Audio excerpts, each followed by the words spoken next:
In this article, I will explain how to overcome the disabling environment that has been festering among those of us who need to live and/or work in a major or large city. The energy is being sucked out of us on a continuous basis so that we are functioning like mindless zombies in our day-to-day lives. It has been set up this way by the power-hungry monsters who have found a way to control us and to do their bidding. You need to become aware of exactly how this is done, its effect on you, and how to pull yourself out of this trap. It has all to do with your energy, your internal energy. You must combat this internally in order to bounce back from these external physical, emotional, and intellectual attacks you are being bombarded with in every direction. The information I have displayed in this article touches on one of the aspects of these attacks on your well-being. It involves the external characteristics of the cities that you may live and work in. I will start to describe the energy centers located within your body and why it is significant to rejuvenate them so that you can get your life back and be the fully functioning, balanced, whole human being that you are meant to be. When you learn how to start this process with your first energy center, you will begin to change many areas of your internal and external life to start to function as a more balanced, healthy person.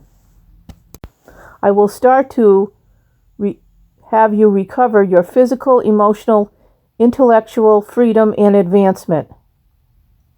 There are 7 chakras that align along the spine, starting from the base of the spine to the crown of the head. The spheres run along the spine, but extend through and past the front, back, and both sides of your body. Chakras are spinning vortexes of energy called prana, which is a vital life force that keeps us vibrant, healthy, and alive. The 5 lower chakras relate to physical body functions. The 6th chakra relates to the mind's higher mental functions. The 7th chakra is the highest and most subtle and relates to pure spiritual consciousness. Your objective for a full, thriving, and energetic life is to keep the chakras open and balanced with energies that are positive and to correct the negative energy effects that can block the harmonious flow of life force energy. The chakras can be influenced by colors, sounds, light, and the 5 senses, which can aid or hinder and to the extreme debilitate chakra function. The first energy center is the Root Chakra, located at the base of the spine. This energy center is involved with survival, safety, security, stability, and grounding. The second energy center is the Sacral Chakra, located below the navel in the lower abdomen, genitals, and womb. It represents procreation, sexuality, creativity, the ability to feel joy and pleasure, motivation, and self-actualization. The third energy center is the solar plexus navel chakra, located below the chest just above the navel. It can also be called the consumption chakra. It represents self-confidence, self-esteem, vitality, desire, pleasure, willpower, and personal responsibility. The 4th energy center is the heart chakra, located in the center of the chest. It represents love, self-love, hope, compassion, and positive relationships. The 5th energy center is the throat chakra, located at the center of the neck. The ability to speak and communicate clearly and effectively is involved with this chakra. The 6th energy chakra is the third eye chakra. It is located in the center of the forehead between the eyebrows. It is the perception center that represents intuition, foresight, and expansive intellect, wisdom, imagination, psychic senses, clairvoyance, and visualization. This chakra is associated with the pineal gland. The seventh energy chakra is the crown chakra, located at the top of the head. It represents states of higher consciousness, which is cosmic consciousness, divine connection, and enlightenment. I will be focusing on the first energy center only, the root chakra, in this article, and the specifics of how it is affected by the external features of a large or major city. The root chakra is located at the base of the spine, in the perineum for men and cervical area for women. It is involved with survival, safety, security, stability, and grounding. It keeps our fear under control, replacing it with strength of character and courage. This chakra also assists us to develop strong family connections. It connects all your physical, bodily energy with the earth. This is referred to as grounding. It is linked to everything you need to survive, including breathing, eating, sleeping, and experiencing physical, financial, and emotional security. When your first chakra is balanced, you feel a sense of peace, safety, and the knowledge that all your basic needs are fulfilled. A root chakra imbalance can throw your whole system out of order, leaving you feeling ungrounded and uncomfortable. You may experience anxiety, insecurity, hypochondria, panic attacks, hyperventilation, a racing heart, and low self-esteem, and low self-confidence. You may feel unsafe, develop negativity towards others, or may have difficulty concentrating and making decisions. You may also develop psychological problems with food, such as starving, binging, or purging.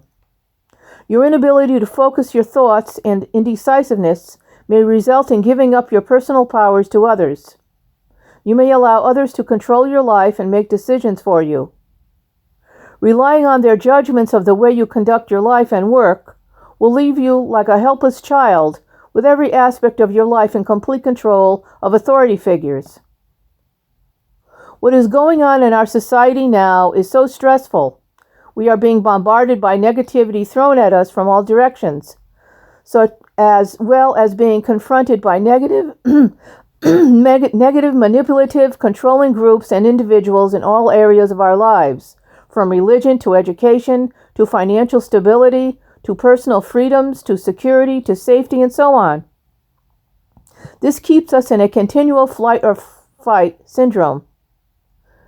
But I call it a fright and nowhere to escape syndrome. Because of these conditions in our environment, our energy centers for love, universal love, enlightenment, creativity, development of unique individuality and evolvement, and many other distinguishing characteristics for the higher chakras are shut down. We are not intentionally shutting them down. Our bodies, minds, and emotions are acting automatically, kicking into survival mode. Our need for survival comes first, so all other energy centers, chakras, must be shut down for us to focus on our survival when we sense that we are under any form of attack, whether it is physical, emotional, or mental. This attack situation we find ourselves in is intentionally done in our outer environment as a method of controlling us, whether it is by an individual or a group. The more we are kept in a state of anxiety, fear, helplessness, and hopelessness, the better we can be controlled. To describe it in another way, we are kept in a lower level vibration because the energy centers in our body that we are reacting with are located in the lower level chakras of our body. Thus, all our higher chakra energy centers are being debilitated to keep us under control and devolve our human race. We are being led like cattle to function only in the first energy chakra, the root survival chakra. Now I will explain the gray box syndrome. With this first chakra, the root chakra, the feeling of being grounded, in touch with the earth, is being blocked from flowing with energy. This blockage can lead to a feeling of insecurity, instability, fear, and a negative mindset. This lack of stimulation of our first root chakra places us in a numbed state with our brains, like a hypnotic trance. This type of condition with our brains leads to conform to living a life like rats on a wheel in a cage. As a rat, we are inside the wheel, rotating it continuously as we walk, and there is no escape. Our working lives have been defined many decades ago as the rat race. We perform the same routine every day. We get up in the morning in our colorless rooms, we take a look out the window at the gray colorless city, walk on the gray sidewalk among the gray buildings to get to work in colorless cubicles, in colorless offices that have windows we cannot even open for external air. Our connection with nature, which allows the energy of being grounded to flow, is completely cut off.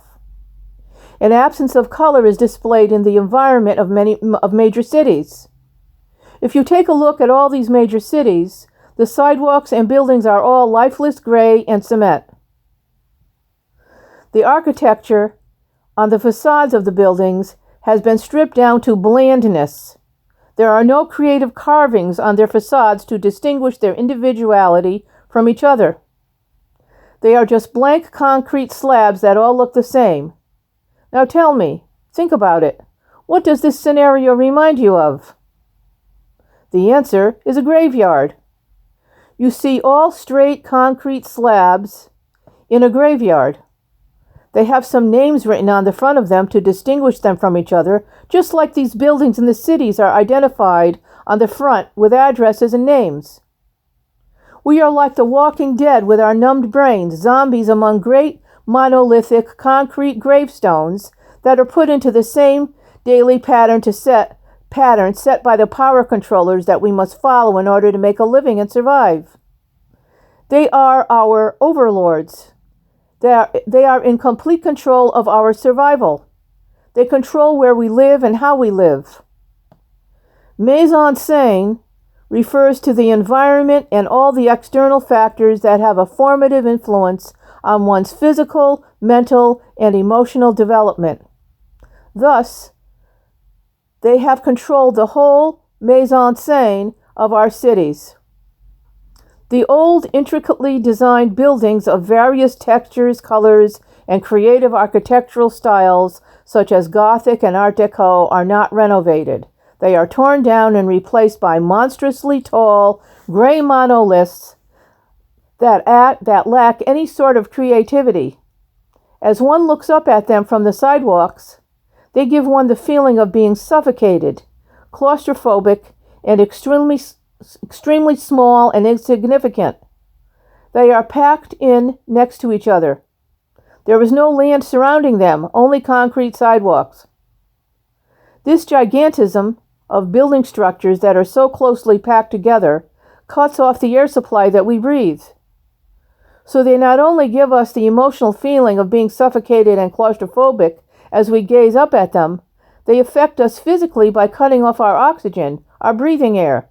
This can cause physical health problems. The life found in nature does not exist in the big cities. There are no trees. There are none of the colors that are found in nature. This causes a lack of stimulation of this chakra and debilitates it, resulting in negative emotional reactions. This lack of color has also been promoted in our workspaces and living quarters. Colorless rooms in shades of white or gray is promoted as being in style. We are told that our homes are more saleable if we paint the exterior white or use white siding and usually choose gray roofing. This even includes fashions, the clothes we wear. Researching city life by observing videos before the coronavirus, one can see massive amounts of people walking the sidewalks of major cities. A common factor in their physical appearance is that most of them, and sometimes all of them, are wearing black and shades of gray as they walk on gray sidewalks among gray buildings. A great experiment was conducted on us, the masses, in the 1950s. We were primed with the onset of black and white television screens. It was hypnotic. People would watch television for hours, so much so that even when the programs ended late at night, sometimes at 12 a.m. or 2 a.m., they would still be sitting in front of the TV screen staring at it until they dozed off. Our minds would go into a hypnotic trance, and through this experiment it was found that our minds were very malleable. Subliminal messages undetected by us were inserted into the programs we watched. Thus, mind control was being conducted on us. Color television wasn't fashionable until the late 1960s, and I personally can remember still using a black and white TV in one of our rooms even in the very early 2000s. This lack of color on the TV screens does a lot to deaden the mind. When people transferred over to color TV, their body's emotional reaction to it was almost like a shell shock. It was somewhat overwhelming to take in all that color, and it was an emotional jolt to their nervous systems that had been shut down in a hypnotic trance with the monochromatic grays of the TV screens for so many years. So this experiment by the power monsters was a success. It was then carried over to the architecture of the cities with full knowledge that the mind could be numbed and made more malleable with the monochromatic gray colors. In my own personal experience of living in a major city, New York, I realized why I was drawn to spend my weekends traversing Central Park. I worked all week in the city, the cold, gray city, and could not tolerate visiting any of the popular sites like museums or attending Broadway plays. I even found it difficult to go food or clothes shopping. It took me over a year to realize why. It became obvious that I was craving the sights and sounds of nature and placing my feet on the solid earth rather than the solid concrete of the sidewalk, and cooping myself up in the gray interior of a sterile building whose windows I couldn't even open for air.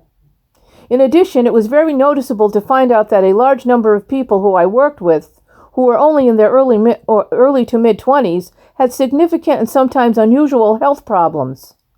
Also, practically all the people I dated, as well as my friends, who were all born and raised in New York City, were suffering from depression. And besides this, a girl in the last building where my apartment was located had committed suicide a few months before I moved in.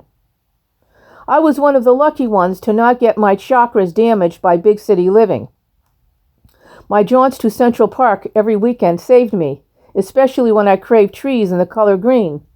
However, after I was in the city for almost 2 years, I felt the city starting to get smaller and smaller to me.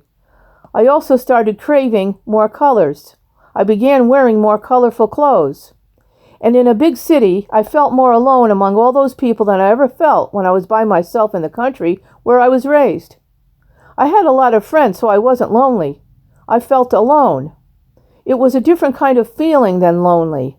This alone feeling was wrapped up with feeling small, vulnerable, and insignificant in a big city where you don't stand out as an individual. You are just one of the too many inhabitants. Whenever there is too much of something, and that includes people, they lose their importance. They just become a number, one of the number of masses, without a personal identity. Another thing that saved me from the negative effects of the city was the fact that I was very psychically open. I had psychic experiences in the past before I moved to New York City, and while I was there, my psychic powers advanced to an even higher level. I do believe I am not the norm. I stand out from the influences that the city has on the masses, being a very strong character. And there is something significant about the city of New York compared to other cities. New York City juts out into the water.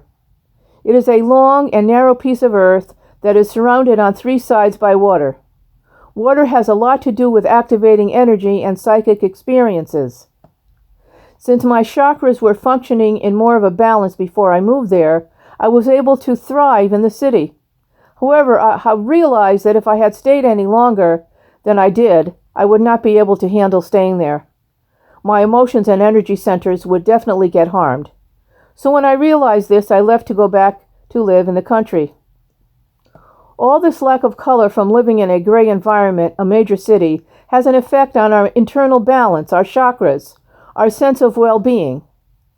Each energy center, chakra, in our body is stimulated in numerous ways. One way is by color.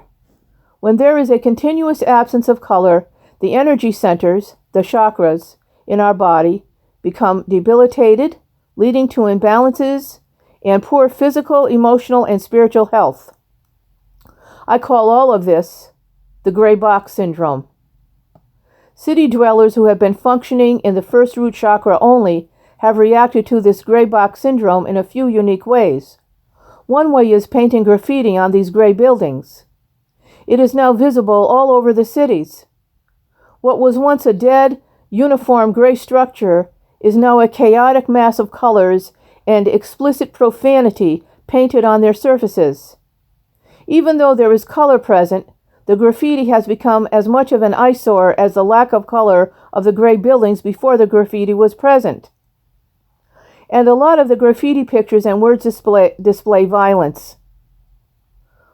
Another way the masses who are functioning in the lower chakras have combated this gray monotony is to display colorful tattoos on their bodies.